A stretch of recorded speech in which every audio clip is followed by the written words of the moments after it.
Welcome back to PS Fit. My name is Tanner Cortad, here to take you through a quick walking workout. I'm gonna be with you every single step of the way. You guys ready to get your steps in? Let's go. Let's go. All right, guys, so let's get right into the warm up.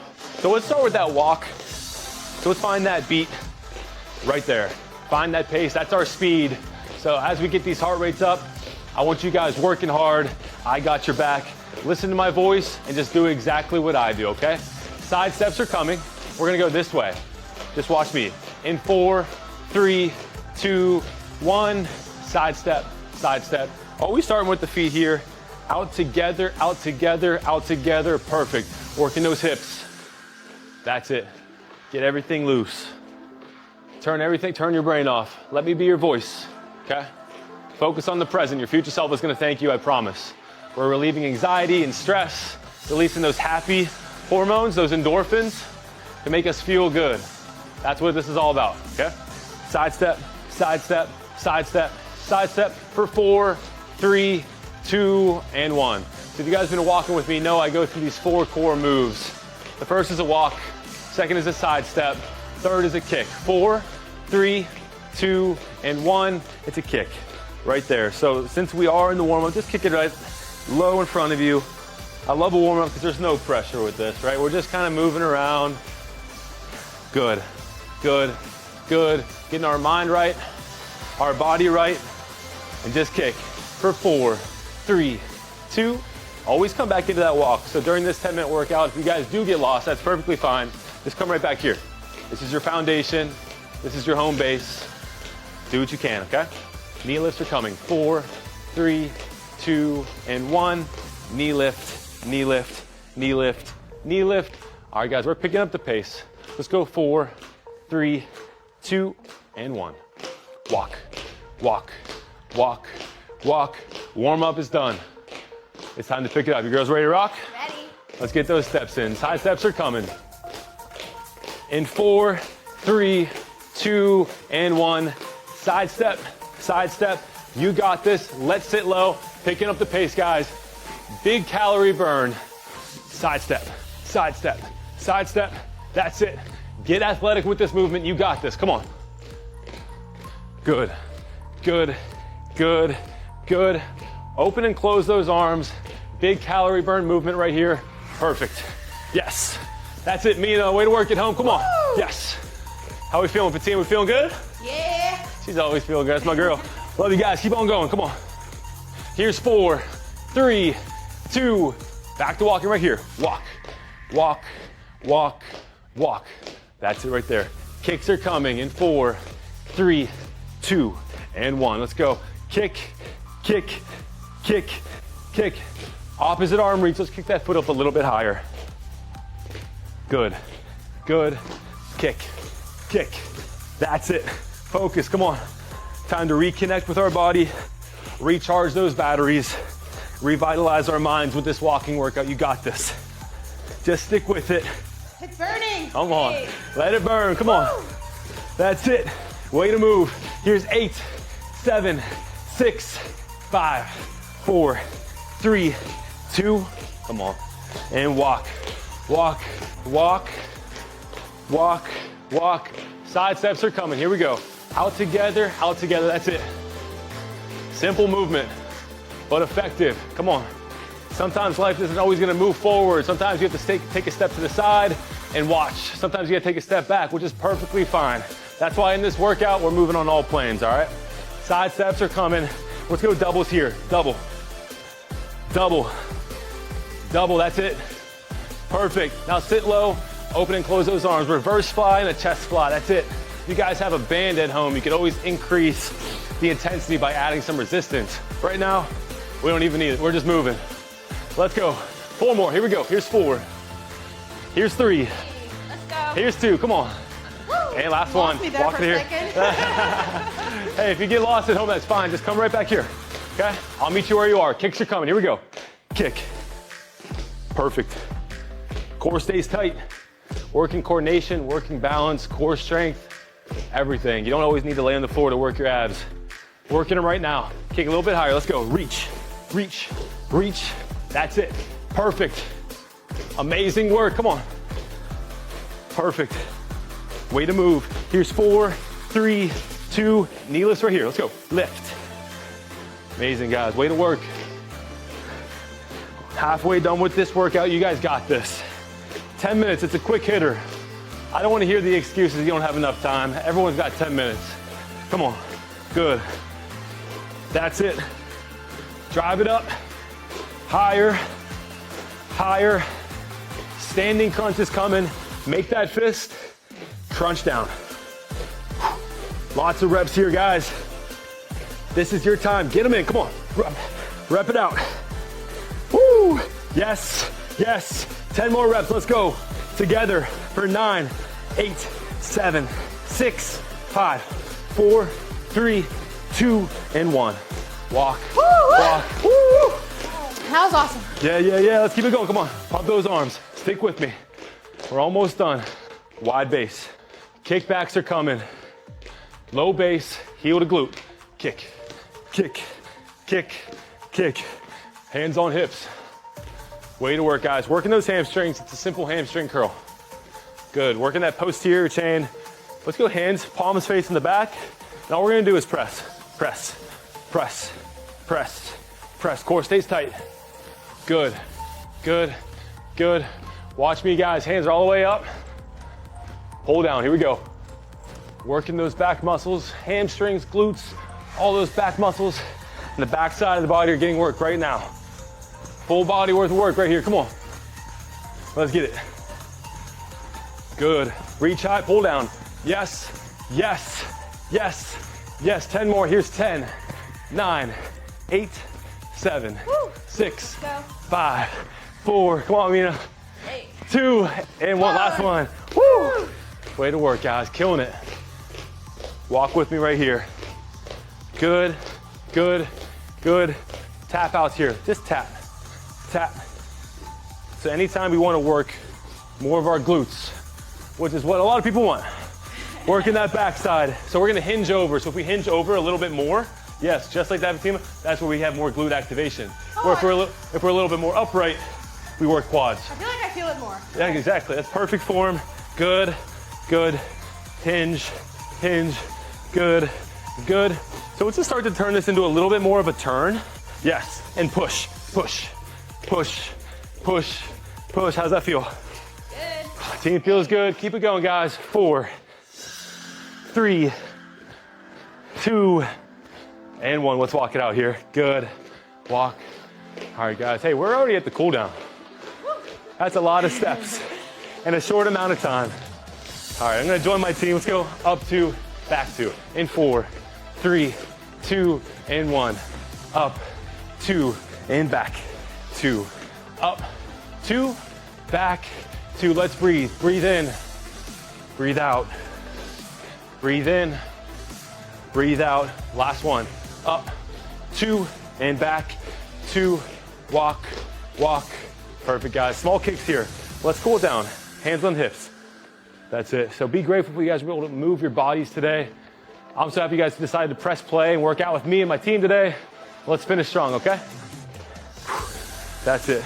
Good, good. So just walking a little bit every single day does amazing things for our bodies and our minds. It relieves stress, relieves anxiety, it boosts our mood, gives us energy, all the good stuff. So if you guys are in a bad mood or maybe in a funk, this is a great quick hitter just to kind of press play and just move your body a little bit around. Good. 4, 3, 2, and 1. Walk. Good, guys. Let's bring that one arm over. Deep inhale through our nose. Let it all out. Good. Switch sides. Deep inhale. Long exhale. Good, guys. Knee lifts are coming. Lift, lift, lift, lift. Finishing strong here. So proud of you guys. You guys crushed it. Here's 4, 3, 2, and 1. Amazing work, guys. So I always say it, put in the work now. Now is all we have. But if you stay consistent, your future self is going to become happier, stronger, and healthier. All love from me. I'll see you guys soon.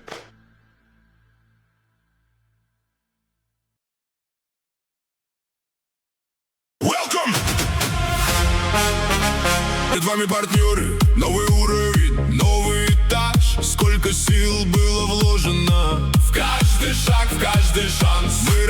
и нам тесно в старых рамках, в старых словах. Наши цели, как пламя, горят глаза. Прайд Львов растет, каждый выше, чем вчера. Все вперед идет, да, это наша высота. Нет предела нашему росту, нашим планам, нашим мечтам. Прайд Львов растет, прайд Львов растет, всем ветрам наперекор.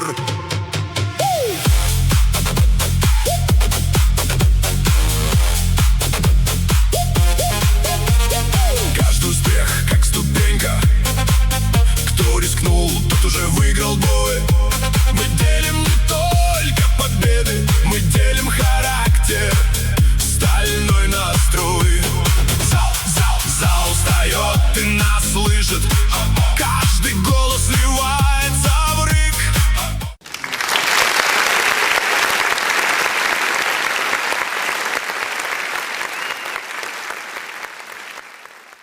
жұмыс істету керек. Өйткені көтеріп төмен па кислородный голоданияға, иә? Саусақ ішіндегі отектар, мына жидкостьтер бәрі жоғарыға кету керек қой.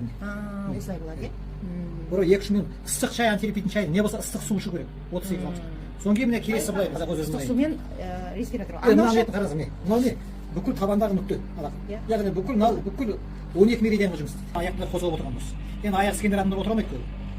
Ең алдымен аяқтан босау ғой бәрі. Қазір соны арғы өтірік жүрсің. Бәрі осылай отырды 2 минуттай. Аяқ іскен, қан айланы дұрыс емес адамдарға былай. Енді екі аяқ былай тұр ғой, кейбір адамдар екі аяқ былай бірдей айландыру керек. Көрдіңіз бе? Не істейді? Мынау адамдар яғни сосудистый проблема жоқ деген адамда осылай болады. А біреулер мысалы былай ете алмайды, екінші аяқ. Яғни не істейді? Бұлар микроинсульт алып қалған адамдар осылай жұмыс істейді. Содан кейін қараңыздар, мына аяқтың өзінде 3 бұлшық ет бар. Иә. 3 бұлшық ет. Оны массаж жасайтын несі бар. Енді бірінші былай қоямыз мына. Мына былай жанынан қоямыз, екінші аяқты үстіне барып құйрықты былай көтереміз. Міне, содан кейін былай қозғалған дұрыс. Енді қарым үлкен адам, содан кейін екіншісі. Былай түсеміз да қайтадан екінші бұлшықты қоямыз. Бұлшық ет. Тура бұлшық ет. Осы ауырады. Бұлшық ет деді, бұлшық емес. Бұлшық ет. Мынау былай айтқанда аяқ ауырады өзі. Кейін соны үйреніп кетеді. Содан кейін үшінші былай қоямыз де. Былай көтереміз. Саңшты. Шмай қуық безі шмайды міне. Қуық без шмай. Мынау кәдімгі упражнение. Мынау іш бәрі тартады, қуық. Адам жүгірмей-ақ осының бәрін реттеуге болады. Міне. Қар бері ұмытқан табанды бәрін қозғау керек. Міне. Бері омыртқа? Мынау бері ұмытқан, яғни бүкіл ісік лимфа жоғары кетіп, енді қарасың міне, мынаның бәрін қозғау керек. Содан кейін былай қозғау керек. Мынаның бәрін қозғау керек. Өкшеге, табанға, міне, мынаның бәрін еттіңіздер. шетіне. Содан кейін қараңыздар, мынадан кейін не істеу керек? Біз бүгінгі кезде қандай туалет көтереміз? Биігі, енді былай етесіз қараңыздар. Сол отырыңыз. Мына қол отырыңыз. Мен мынаның өзінде мен шай ішпедім, тер басын еді. Қанша отырамыз? Тіпті отыра алмаса былай етуге болады. Үлкен нәрсені былай орнып қою керек. Отыра алмайтындарға. Иә. Бірақ қол Сес ауыратындарға. отыра алмаса былай отырсын. Жай. Ақырын. Яғни не істейді? Ісік қайтады. Содан кейін ары қарай қараңыздар. Мынау жаңа лимфа система дейді. Мен аяғым ісіп кетеді. Бүйткен бір нәрсе жүрсе, мәшек отырсам аяқ ісіп кетеді. Мен де сөйтіп ол не? Яғни лимфа бездер өз жұмысын атқара алмайды деген сөз. мынаны бәрі еттіңіз ғой. Енді қараңыздар, міне. Былай отырамыз.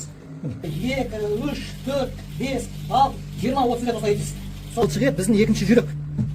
Балдырды бұлшық ет екінші жүрек. Яғни қанды жоғарыға айдайды. Ал енді сол қандағы шлактарды бөлетін не? Бізде бүйрек, надпочечник дейді. Сол зәрдегі қандағы керегі нәрсені зәрге жібереді. Міне. Қарасақ немде.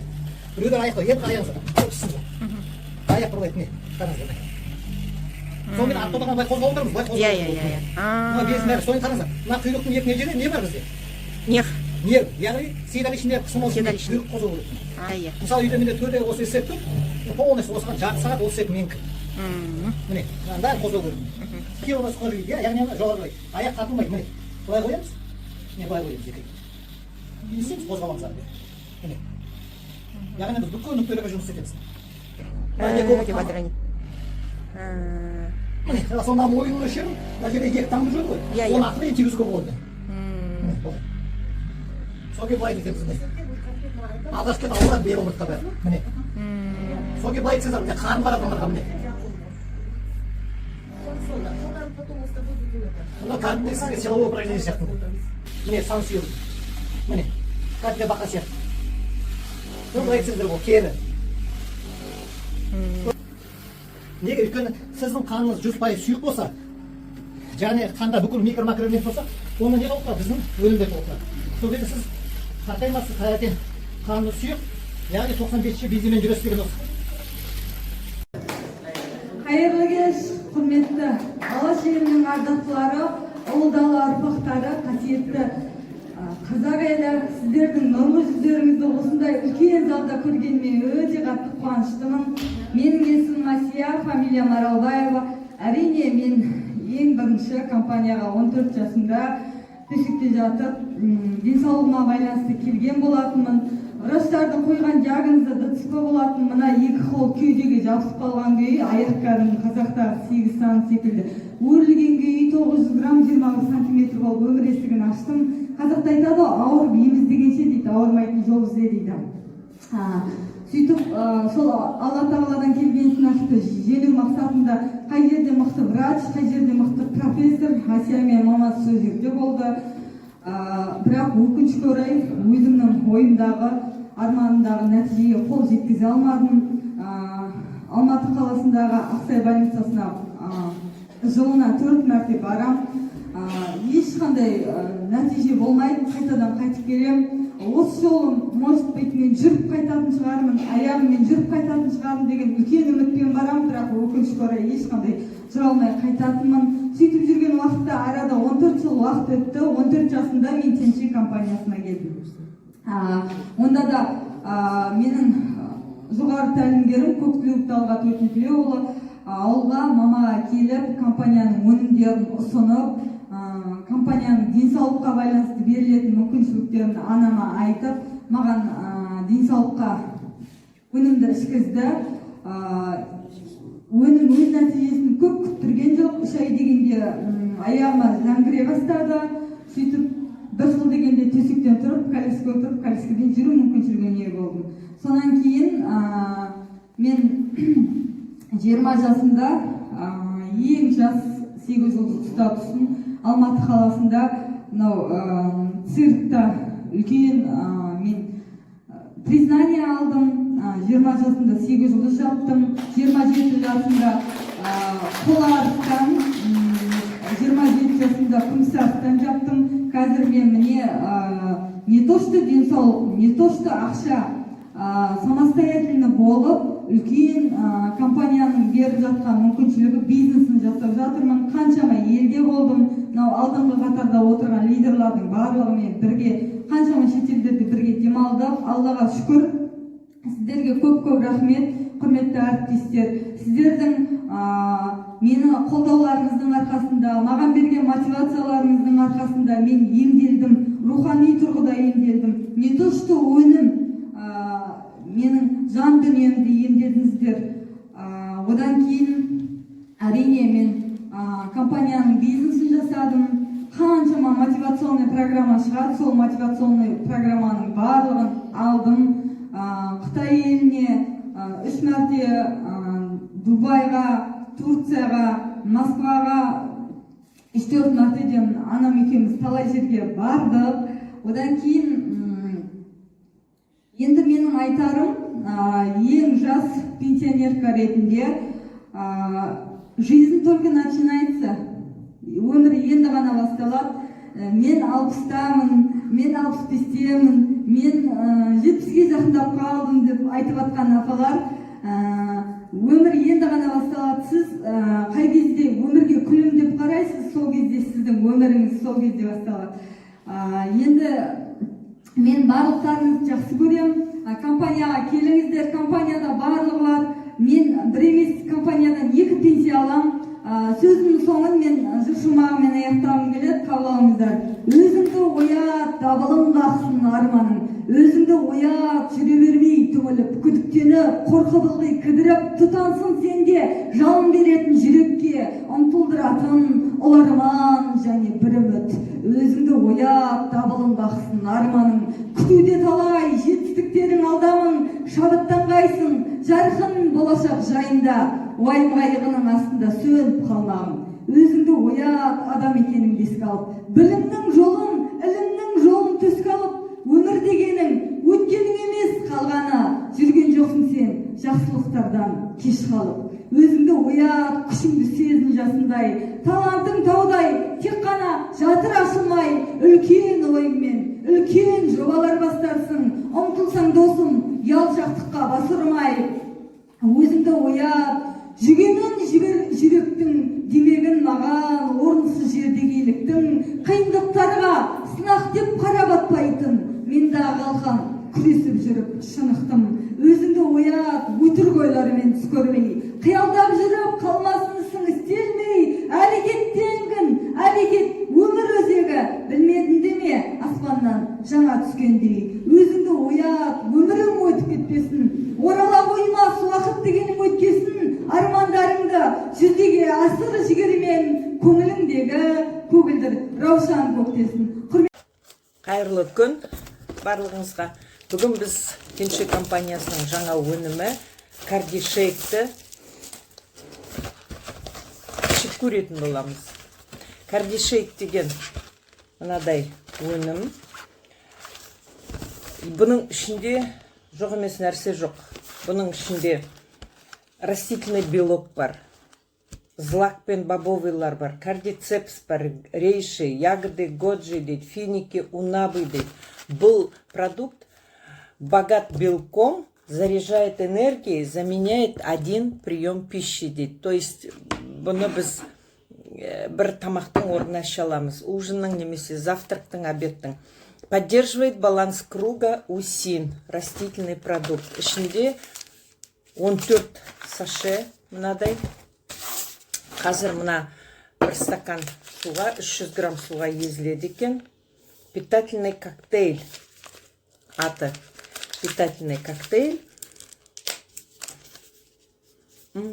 Керемет иісі. Осылар айтқандай, запах.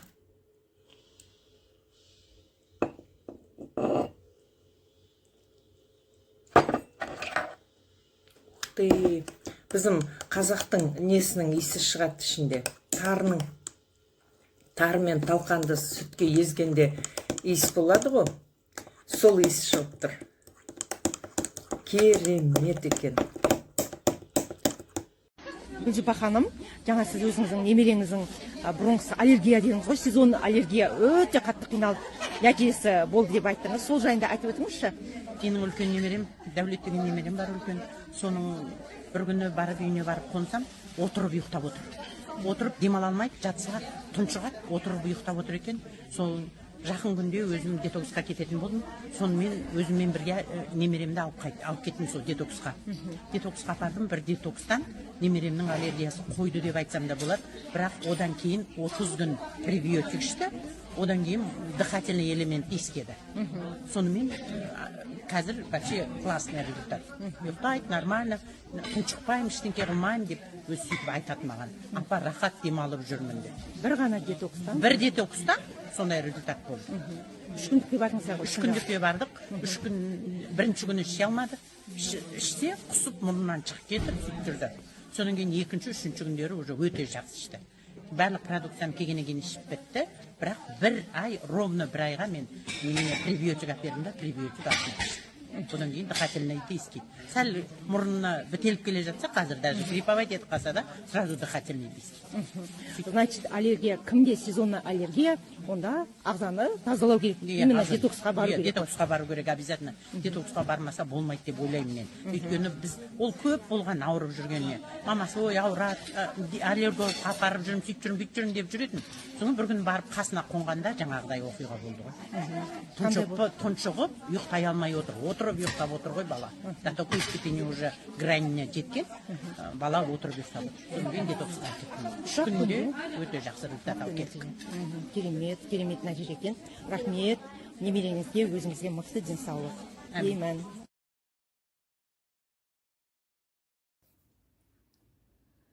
Қайырлы күн, құрметті бизнес әріптестер, қайырлы күн, құрметті менің достарым. Сіздерменен мен жүздескеніме өте қатты қуаныштымын. Мен бүгін сіздерменен видео түсірілімді ары қарай жалғастырамын. Менің бүгін видео түсіріліміме түсетін тақырып, яғни қозғайтын тақырыбым бизнес әлемінің негізгі ережесі. бизнесте жетістікке жету үшін ең басты ереже ол әрине жауапкершілік. Біз бүгін сол жауапкершілік дегеніміз не, сол жауапкершілік турасындағы әңгімемізді ары қарай өрбітетін боламыз. Менің видео түсірілімім сіздерге ұнаса, әдеттегідей тіркеліп өз пікірлеріңізді қалдыруды ұмытпаңыздар. Сіздердің әрбір пікірлеріңіз, сіздердің әрбір қолдауларыңыз маған шабытыма шабыт қосып, керемет әсерге бөлейді. Кеттік. Сол тақырыпты ашып, сол тақырып жөнінде әңгіме айтайық. Бұл жерде бизнес әлемінің негізгі ережесі ол жауапкершілік. Қай бизнесті алмаңыз сіз, қай жұмысты алмаңыз, қандай қызметті алмаңыз, ол жерде ең үлкен әрбір адамға жүктелетін нәрсе өз саласының жауапкершілігі жүктеледі. Сіз мұғалім болсаңыз, яғни сіздің өзіңіздің білім саласындағы жауапкершілігіңіз болады. Сіз дәрігер болсаңыз, сіз адам өмірі үшін барынша қолдан келген әрекетіңіз жасайтын боласыз. Өйткені сіз адам өмірі үшін жауапкершілікті өз мойныңызға аласыз. Дәл бизнесмен де сондай жауапкершілікті мойнына алады. Яғни біздің жауапкершілік деп отқанымыз жауапкершіліктің әрбір түрі бар да, бөлек-бөлек түрі бар. Сіздің балаңыздың алдында, семьяңыздың алдындағы жауапкершілік, біз бүгін сол жөнінде айтамыз. Яғни сіз бизнесті таңдадыңыз ба? Мен жетістікке жетем, мен өмірімді өзгертем, мен табысқа қайтсем де жетем деген шешімді қабылдадыңыз ба? Онда сіз әрине өз-өзіңізге жауапкершілік аласыз. Ең бірінші кімнің алдында жауапкершілік аласыз? Семьяңыздың алдында жауапкершілік аласыз. Одан кейін сіз балаларыңыздың алдында жауапкершілік аласыз. Мен осы бизнес таңдадым, мен осы бизнесте қалай да болмасын мен жетістікке жетем деп өз-өзіңізге уақытты пландап, уақытты қойып, мына уақыт пенен мына уақыттың аралығында, яғни мысалға 2022 жыл менен 2025 жылдың аралығында мен мынадай дәрежеге, мен мынадай табысқа, мен мынадай үлкен командаға қол жеткізем деген сияқты сондай бір не істейсіз, өз-өзіңізге жауапкершілік аласыз. Сол жауапкершілікті алу арқылы, сіз әрекетіңізді жасау арқылы, сіз бизнес әлемінде жетістікке жетесіз. Қандай бизнес болсын? Ол сетевой бизнес болсын, ол жаңағы традиционный бизнес болсын. Жалпы бизнес әлеміндегі ең үлкен қағида ол жауапкершілік. Әрбір адам өзіне жауапкершілікті алған кезде ғана жетістікке жете алады екен. Мен жетістікке жетем, мен қайтсем де жасаймын, мен бизнес жасаймын деген әңгіме бұл жерде қысыр әңгіме, роль не играет. Только бұл жерде играет ететін нәрсе, сіз өзіңізге қашан толыққанды мен осы салада жетістікке жетем, мен осы салада үлкен табысқа қол жеткізем, мен осы мүмкіндік арқылы өз өмірімді өзгертем. Мен осы мүмкіндік арқылы жаңағы үлкен табысқа жетіп, бүткіл жақындарымның, өзімнің өмірімді өзгертем деген үлкен жауапкершілікті алсаңыз ғана сіз не істейді екенсіз? Сіз табысқа жете алады екенсіз. Құрметті менің оқырмандарым, құрметті менің достарым, қай салада болмасын жауапкершілік алу ол ең үлкен сол саланың негізгі қағидаларының бірі болып есептеледі. Сіз қай саланың маманы болсаңыз да өзіңізге жауапкершілік алсаңыз, сіз міндетті түрде сіз табысқа жете аласыз. Түсіндіңіздер ғой, иә? Менің бүгінгі тақырыбымды мен сіздерді түсінді деп ойлаймын. Үлкен табысқа жету үшін ең маңызды қағиданы жалпы ашып түсіндірдім. Әрбір адам өзіне жауапкершілік алса ғана табысқа жететінін ешқашан ұмытпау керек. Сіз жауапкершілік алсаңыз, сіз міндетті түрде өз салаңыздың үздігі бола аласыз. Содан кейін жауапкершілікті алғаннан кейін мен осы өзімнің таңдаған саламда міндетті түрде үздік болуға тиіспін. Үздіктің үздігі болуға тиіспін деген сізде тағы да керемет екінші жауапкершілік болу керек. Сіз сол кезде бизнес әлемінде бағындырмайтын белесіңіз, сіз үшін алынбайтын асыл болмайды. Менің бүгін сіздерге жауапкершілік турасында айтқан тақырыбым ашылды деген ойдамын. Сұрақтарыңыз болса маған жолдаңыздар, мен сіздердің сұрақтарыңызға міндетті түрде жауап беремін. Пікір бөліміне жазып өтіңіздер. Сіздер де менің айтқаныммен келісесіздер ме? Соңында жазып өтіңіздер. Келесі видеоларымда жүздескенше сау, саламатта болыңыздар, аман болыңыздар. Қайырлы күн, құрметті достар, қайырлы күн, құрметті менің бизнес әріптестерім. Сіздермен мен жүздескеніме өте қатты қуаныштымын. Сіздерде барлығы жақсы деген ойдамын. Сіздердің сұраныстарыңыз бойынша бүгін мен тағы видео түсірілімге керемет өнімді түсірмекшімін. Ол өнімнің міне осындай керемет өнім, ол Тенші корпорациясының буынға арналған глюкозамин өнімі. Көптеген 50-ден кейінгі және 60-тан кейінгі апаларымның сұранысы бойынша осы өнімді тарқатып айтып берсеңіз, осы өнімді түсірсеңіз деп айтқаннан кейін соны түсіруге жөн деп таптым. Егер менің видеом ұнап көңілдеріңізден шығып жатса, әдеттегідей тіркеліп өз пікірлеріңізді қалдырып отырыңыздар, пікірге жазып өтіңіздер, қандай келесі жолы өнімді қалайсыздар, соны жазып өтіңіздер. Кеттік, біз бүгін керемет өніммен сіздер таныстыратын боламын. Мінекей, мына өнімнің ішінде 60 таблетка бар, 60 капсула. Бұл өнім именно буын ауруларының бірден бір емі, аяқ іскен кезде, болмаса артроз, бұлшық ауырған кезде, именно сіз осы өнімді аяғыңыздан проблема болатын болса, ішсеңіз, сізге өте керемет аяғыңызға сергектік сыйлайтынына мен кәміл сенемін. Және жалғыз аяқтың ғана буындарына емес, ол біздің қолымыздың буындарына, бүткіл организміміздегі буынымыздың бірден бір ем екен. Мынау тізенің артында бізде аяқта хрящ деген болады. Сол именно хрящтерді сыртқа шығарып, өте керемет біздерге серпіліс сыйлайды. Және бұны салауатты өмір салтын ұстанатын адамдар ішсе өте керемет көмектеседі. Және қартайған адамдарға өте керемет көмектеседі.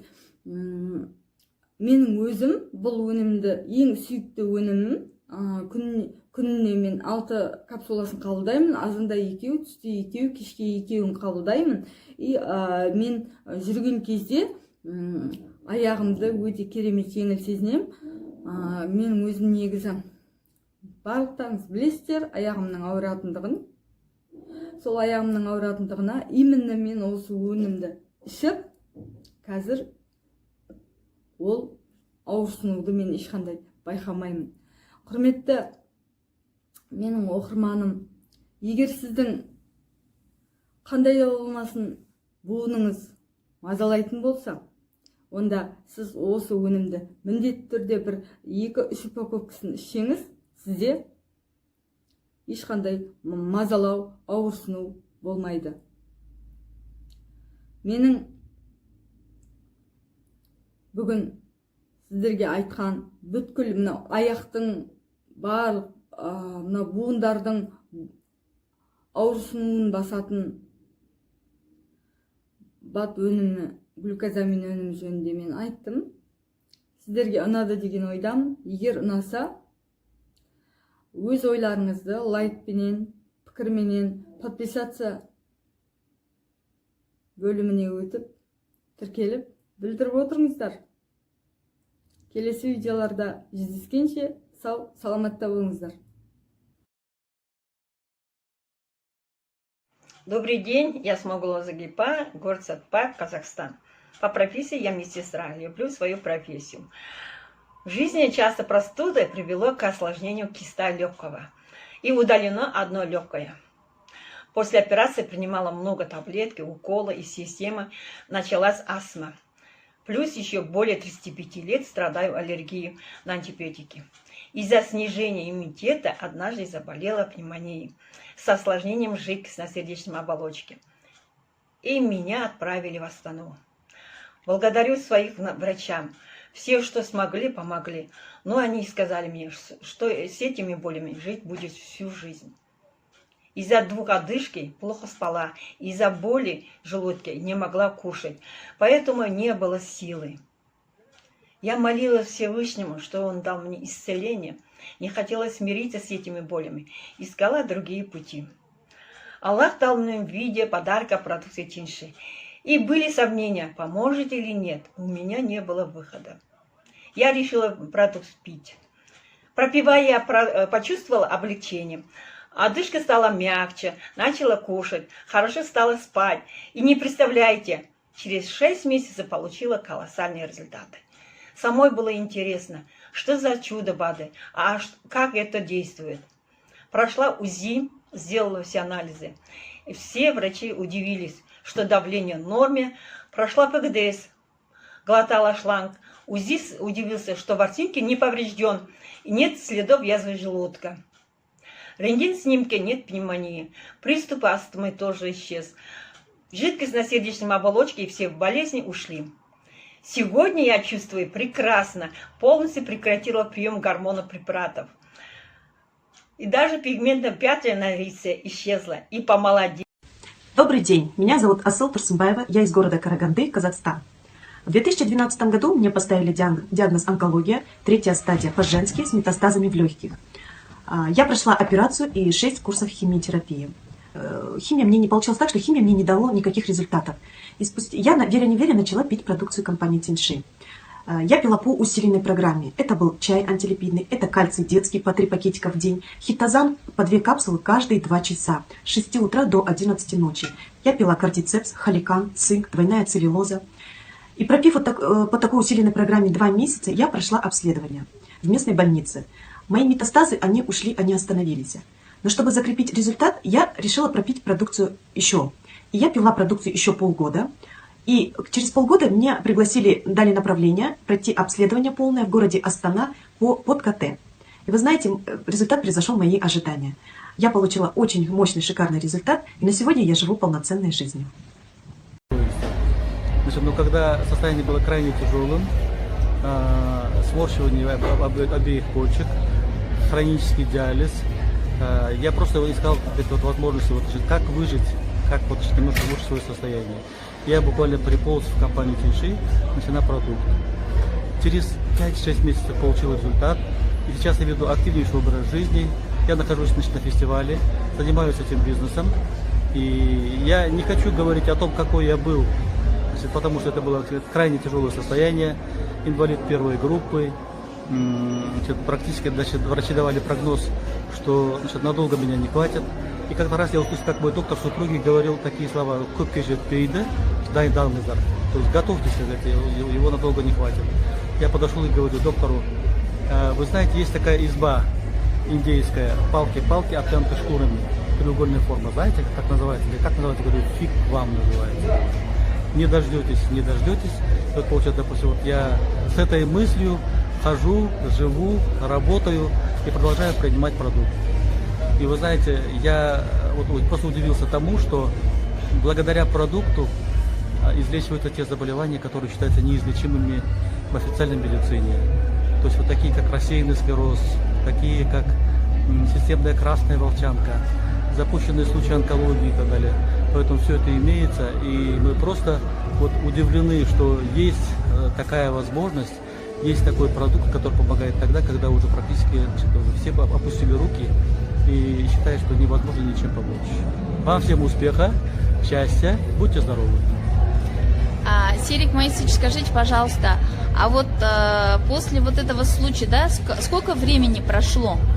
Вы знаете, значит, через 6 месяцев после начала приема продукта я получил первые результаты. Ерболат, қалыңғалай.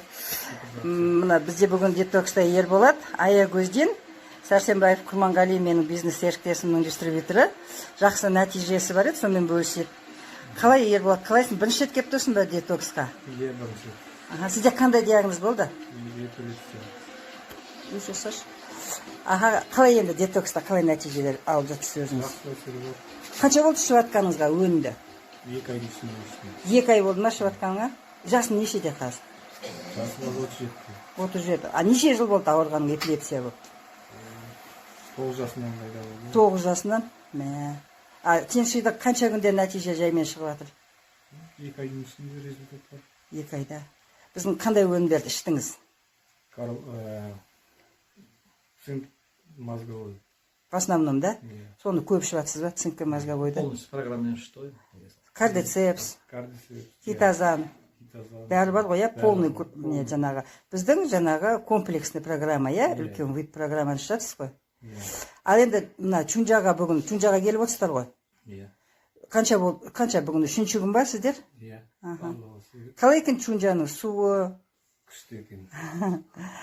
Ішіңізден не шықты? Күшті нәрселер шықты ма? Қандай нәтиже болды, бір-екі ауыз айтып жіберсеңіз? Нәтиже болды, барлықтарыңызға енді осындай ем-шипа болсын. Ешқандай жерлеріңіз ауырмасын, жазылып кетіңіздер. Амин, аха. Ана өнімдерді ішкен кезде қалай ауырдың, өзінде болды ма? Басың ауырды ма, жүрегің айнды ма, құсқың келді ма, қандай нәтиже болды? Енді 2-ші айда сондай қатты неметкенде. Бүгін осы 3 күннің ішінде Чунжада. Бүгінгі, Құстың ба? Құсып, басым да ауырды. Бірақ шыдадың, кішкене ауырды, басың. Басымда айтқан, кішкене ауыртады. Соға шыдап кетсең болды. Шыдауға бола ма екен? Шыдауға тұрады екен. Теперь и третья клетчатка, которую нам необходимо пить, это хитозан. Золотой хитозан наш. Опять же, эфир я записала. Чем хорош хитозан? Это клетчатка с положительным зарядом. И она выводит из организма всю кислую среду. Она вытаскивает, она ощелачивает организм. За счет этого у нас очищается очень быстро кровь. Она разжижается кровь. Очень хорошо восстанавливается печень. Очень хорошо очищаются сосуды.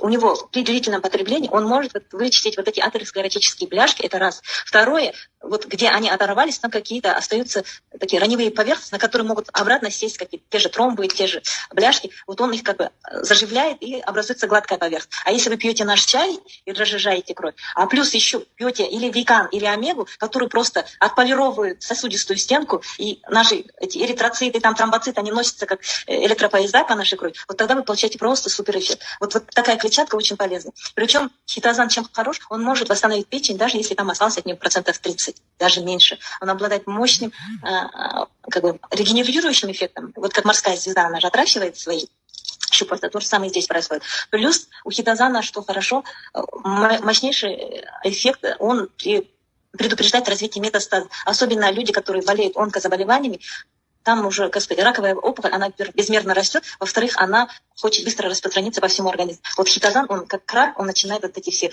опухоли, все метастазы хватать и выводить из организма. И еще у него очень хорошее свойство, он может выводить соли тяжелых металлов, всякие отравляющие вещества, которые вообще очень сложно вывести из организма. Ту же радиацию, тут те же препараты химии и лучевой терапии, которые очень долго могут отравлять организм. Когда лечат онкобольных, обычное лечение, химиотерапия, лучевая терапия и операция. Так вот, люди даже не сколько умирают от рака, сколько умирает от отравляющего действия тех же химиопрепаратов и лучевой терапии. И в этом очень большая помощь будет хитозан. Очень-очень рекомендую. Қайырлы күн, құрметті менің жақсыларым, құрметті менің оқырмандарым. Мен сіздермен әдеттегідей жүздесіп отырғаныма өте қатты қуаныштымын. Сіздер де барлығы жақсы деген ойдамын. Егер сіздер де барлығы жақсы болатын болса, мен әдеттегідей видео түсірімді жалғастырамын. Менің бүгінгі видео түсірілімге түсетін өнім мінекей Тенші корпорациясының спирулина өнімі, бұл өнім бізге не үшін қажет және қандай ауруларды емдейді деген тақырыпта біз әңгіме өрбітетін боламыз. Егер менің видеом ұнап, көңілдеріңізден шықса, әдеттегідей тіркеліп, өз пікірлеріңізді қалдыруды ұмытпаңыздар. Сіздердің әрбір пікірлеріңіз мен үшін өте маңызды. Бұл өнім мінекей ішінде 100 капсула бар. Бұл теңіздің түбіндегі балдырдан жасалған өнім. Бұның ішінде Менделеев таблицасындағы барлық элементтердің нағыз натуральный жиынтығы бар. Бұл өнімді біз ең бірінші қазіргі таңда ең үлкен тоже дертке айналған, екінің бірі ауыратын қаназдық ауруы, яғни анемия ауруына береді екенбіз. Ең бірінші сол қан айналымының төмендігі, қаназдық сол ауруларға ең бірінші өте жақсы көмектеседі. Детский кальций, яғни балаларға арналған кальций менен осы өнімді екеуін бірге қосып ішетін болса, 10 күннің ішінде сіздің гемоглобиніңіз 120-ға, 130-ға көңіліңіздегі қалаған нормаға көтеріп ала алады екенсіз. Одан кейін бұл өнімнің 3 капсуласын сіз күнделікті қабылдап отырсаңыз, 1 килограмм еттің калориясымен тең екен. 3 түгін ішіңіз, сіз яғни 1 килограмм ет жегенмен бірдей болады екенсіз. Одан кейін тағы да керемет көмектесетін қасиеті, бізде тырнағымыздың майысуы, шашымыздың көптеп түсуі, қазір сол еміні осы спирулина өнімі жетіспегеннен кейін біздің шашымыз көптеп түсіп, тырнағымыз майысқақ болып келеді екен. Егер сіз осы өнімді ішсеңіз, бұл аурулардан әуелі Алла ада боласыз. Сонан кейін бұның тағы бір керемет қасиеті, 2 қабат әйелдеріміздің өнімі екен. Сіз бала көтердіңіз бе? Егер сіз бала көтерсеңіз, 1 айдан 9 айға дейін ішіп жүретін болсаңыз, сол аралықта сіздің балаңыз ешқандай патологиялық ауруменен туылмайды екен. Яғни витаминдері барлығы өзінің толыққанды болып өмірге келеді. Өте керемет екен. Бұдан кейін бізде бұның ең тағы көп пайдаланатын несі, ораза айында тамақ орнына пайдалануға болады. Сәресіде, азанда тұрған кезінде, сәресіні ішіп болғаннан кейін, сіз 5 капсула ішіп алатын болсаңыз, сізде кешке дейін тоқ болып, ешқандай сіз тамақ іздемейді екенсіз. Сонан кейін бұл нағыз витамин. Айттым ғой, Менделеев таблицасындағы 109 элементтің ішінде барлығы бар. Бұны ішіп жүрсеңіз, сіздің барлық витаминдеріңіз толығып жүреді. Сонан кейін сіз көп тамақ іздемейтін боласыз, егер осы өнімді ішіп жүрсеңіз. Құрметті менің достарым, құрметті менің жақсыларым, менің бүгінгі спирулина өнімі жайында айтылған, берілген сіздерге ақпаратым ұнады деген ойдамын. Егер ұнаса, әдеттегідей тіркеліп, өз пікірлеріңізді қалдыруды ұмытпаңыздар. Келесі жолы қандай өніммен танысқыларыңыз келеді, қандай диагноздың емін білгілеріңіз келеді, соны комментарий бөліміне жазып кетіңіздер. Сонан кейін мен жауап беріп, сол сіздердің қойған сұрақтарыңызға видео түсіретін боламын. Келесі видеоларымда мен жүздескенше сау, саламатта болыңыздар. Значит, ну, когда состояние было крайне тяжелым, сморщивание обеих почек, хронический диализ, я просто искал возможности, как выжить, как немножко улучшить свое состояние. Я буквально приполз в компанию Тиньши на продукт. Через 5-6 месяцев получил результат. И сейчас я веду активнейший образ жизни. Я нахожусь на фестивале, занимаюсь этим бизнесом.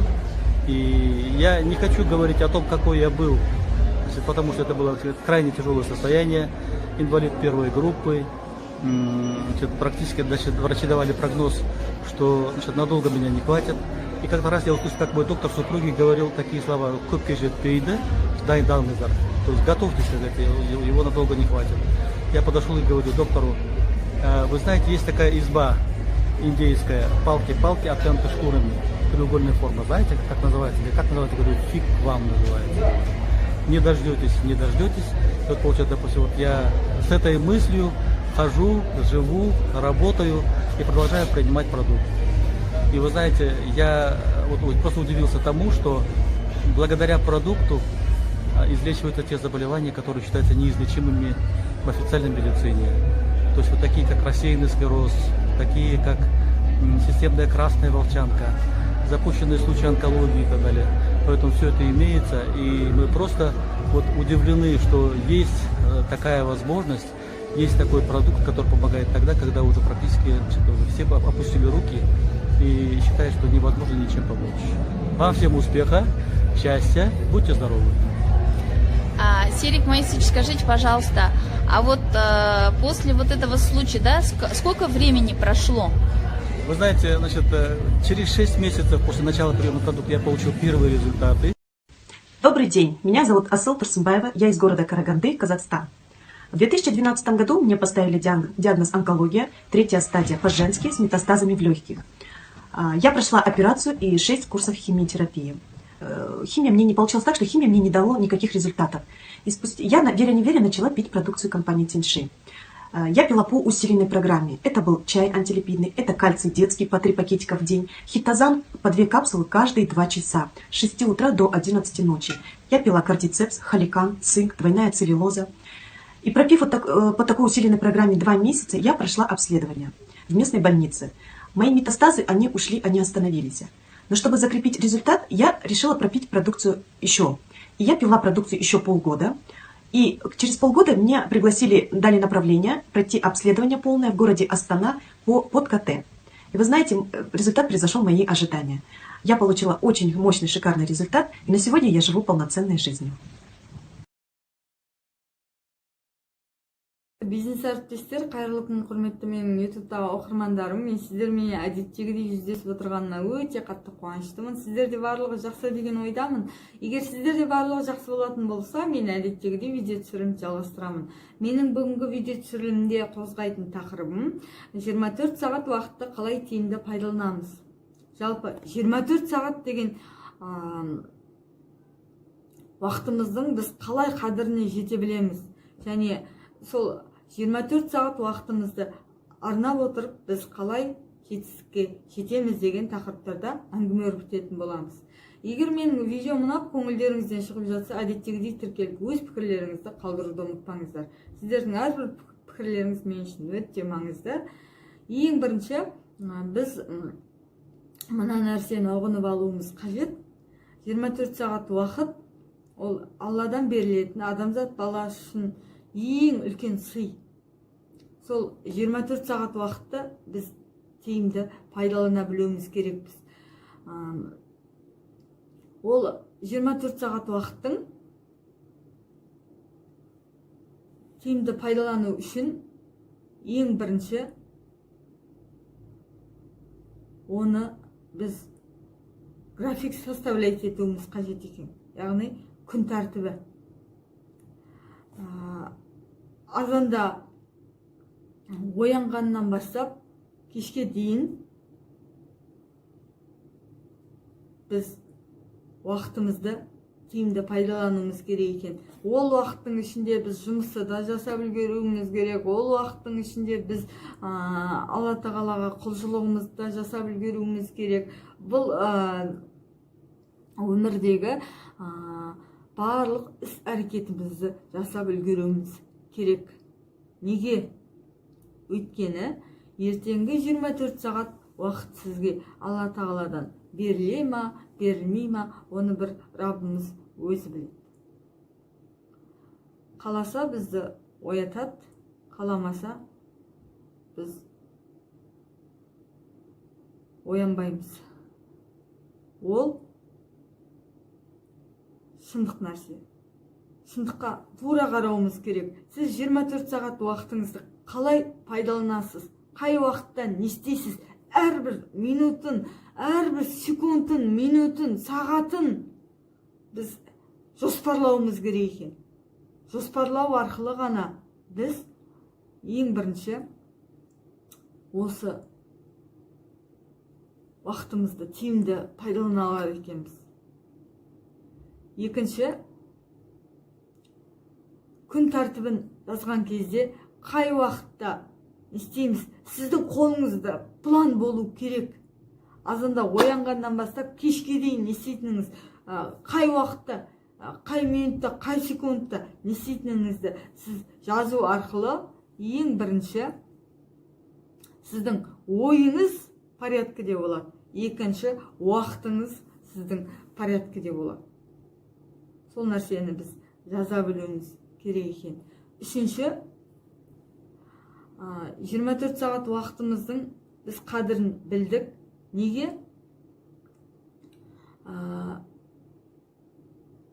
Біз ең бірінші оның тиімді пайдалану керек. Не үшін қажет екенін жаңа мен айтып кеттім, оны білдік. Екінші, бізде